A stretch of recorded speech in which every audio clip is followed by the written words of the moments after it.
Алланың қай есімдері шипа береді? Шипа дәріде емес, Алланың көркем есімдерінде. Адам ауырғанда бірінші не істейді? Дәрі іздейді. Дәрігерге барады. Ем қабылдайды. Бұл дұрыс. Бірақ бір сұрақ бар. Дәрі шипа бере ме, әлде Алла ма? Құранда Алла тағала айтады. Ауырған кезде маған шипа беретін ол. Яғни, дәрі себеп. Ал шипа Алланың қолында. Бүгін біз шипа беретін Алланың көркем есімдері арқылы денемізге де, жанымызға да ем табуды үйренеміз. Бір бөлім. Әш-Шафи нақты шипа беруші. Әш-Шафи шипа беруші. Бұл есім бізге бір ақиқатты үйретеді. Аурудың да, айығудың да иесі Алла. Кейде адам, неге мен жазылмай жатырмын? Неге ем көмектеспеді? Деп қиналады. Сол сәтте Әш-Шафи есімі жүрекке мынаны салады. Шипа уақытпен келеді. Шипа сабырмен келеді. Шипа кейде ауру арқылы келеді. Пайғамбарымыз ауру адамға дұға еткенде, «Я Алла, сен шипа берушісің» деп бастайды. Себебі алдымен жүрек айығуы керек. Сосын ғана дене. Негізгі шипа беруші. Ем болатын аурулар. Дене аурулары, бас, жүрек, асқазан. Созылмалы дерттер. Белгісіз ауырсынулар. Отадан кейінгі әлсіздік. Балалардың ауруы. Жан аурулары. Үмітсіздік. Қорқыныш. Өлімнен қорқу. Қалай айту, қанша рет айту керек? Қай уақытта? Ескерту, нақты сан міндет емес, ең маңыздысы ықылас. Сандар тәжірибеде кең қолданылатын ұсыныстар. Бір Әш-Шафи. Барлық ауруға шипа. Қанша рет? 7, 21 немесе 100 рет. Қай уақытта? Таңертең, таң намазынан кейін. Ауру асқынған кезде. Дұға соңында. Қалай айту? Ауырған жерге қол қойып. Я Шафи деп айту. Я Шафи ауру мүшеге қол қойып дұғамен. 2 бөлім. Әр-Рахман жүректің шипасы. Әр-Рахман шексіз мейірімді. Бұл есім тек ауруға емес. Жараланған жүрекке шипа. Көп адам ауырмайды, бірақ іші күйіп жүреді. Реніш жинайды. Жалғыздықтан қиналады. Міне бұл жүрек дерті. Әр-Рахман есімін көп айтқан адам бір нәрсені сезеді. Алла оны тастамағанын. Алла оған ашулы емес екенін. Мейірімді Алла жазалауды емес, түзетуді қалайды. 2 Әр-Рахман. Жүрек пен жүйкенің емі. Ем болады. Стресс. Қан қысымының көтерілуі жүйкеден. Жүрек қысылуы рухани. Жан күйі. Ішкі қысым. Реніш. Ашуланшақтық. 100 рет айту жүрек тынышталады. 2 Әр-Рахман. Жүрек пен жүйке тыныштығы. Қанша рет? 100 рет. Қай уақытта? Таңертең. Жүрек қысылғанда. Ашуланған сәтте. Кеңес, тыныс алып отырып айту әсерлі. 3 бөлім. Әр-Рахим, ұзақ сынақтағы шипа. Әр-Рахим, ерекше мейірім көрсетуші.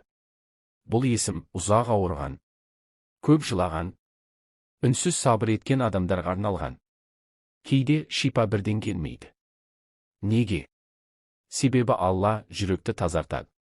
Тәкаппарлықты алады. Тәуелділікті жояды. Сонда адам тек Аллаға сүйенуді үйренеді. Бұл ең үлкен шипа, Әр-Рахим. Ұзаққа созылған дерт, сабыр. Қанша рет? 100 немесе 313 рет. Қай уақытта? Түнде.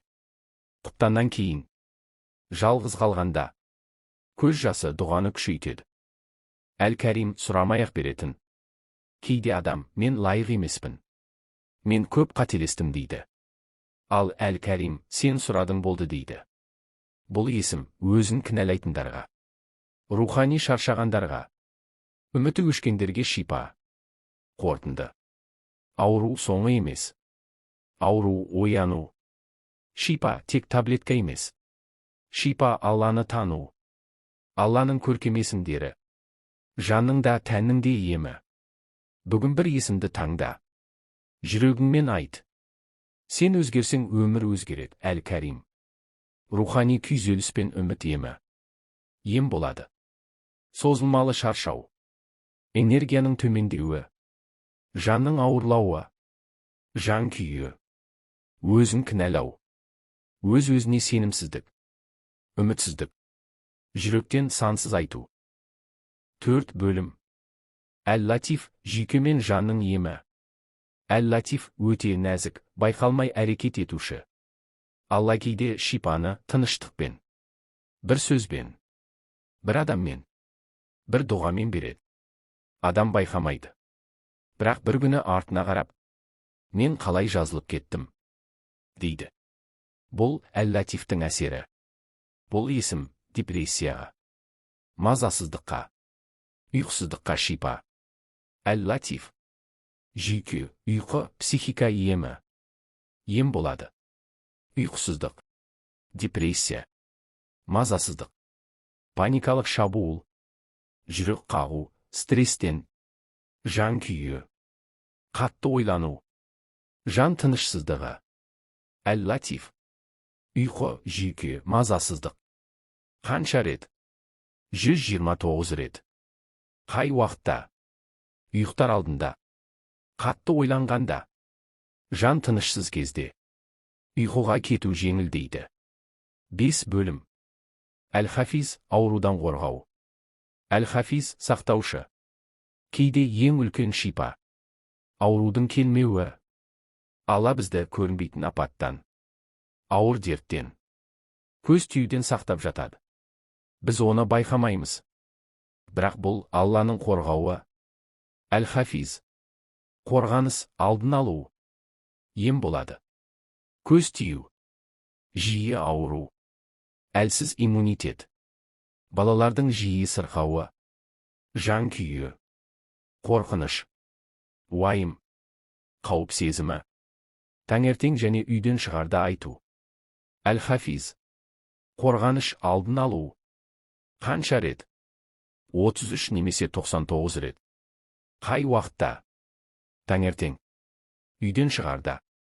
Баланы қорғауға дұғада. Қауіпсіздік сезімі артады. 6 бөлім. Әл-Кәрим, үміттің шипасы. Құран шипа. Алла тағала Құран туралы былай дейді. Біз Құраннан мүміндерге шипа және рахмет түсіреміз. Исра сүресі 82 аят. Құран жүрекке шипа. Жанға тыныштық. Ойға тәртіп. Сондықтан рухия, дұға, Құран оқу. Шипаның ең үлкен кілттерінің бірі. Шипа сұраудың әдебі. Алладан шипа сұрағанда, 1 сеніммен сұрау. 2 сабырмен күту. 3 себепке жүгіну, дәрі, дәрігер. 4 нәтижені Аллаға тапсыру. Ең маңыздысы. Алла қандай нәтиже берсе де разы болу. Құрметті көрермендер. Алланың шипа есімдері бізге бір нәрсені үйретеді. Шипа тек денеге емес, жүрекке де керек. Ауру әрдайым жамандық емес. Алла құлын ешқашан қараусыз қалдырмайды. Егер Алла шипа берсе, шүкір. Бермесе, онда ол да мейірім мен даналықтан. Алла баршамызға толық, пайдалы, берекелі шипа нәсіп етсін. Әмин.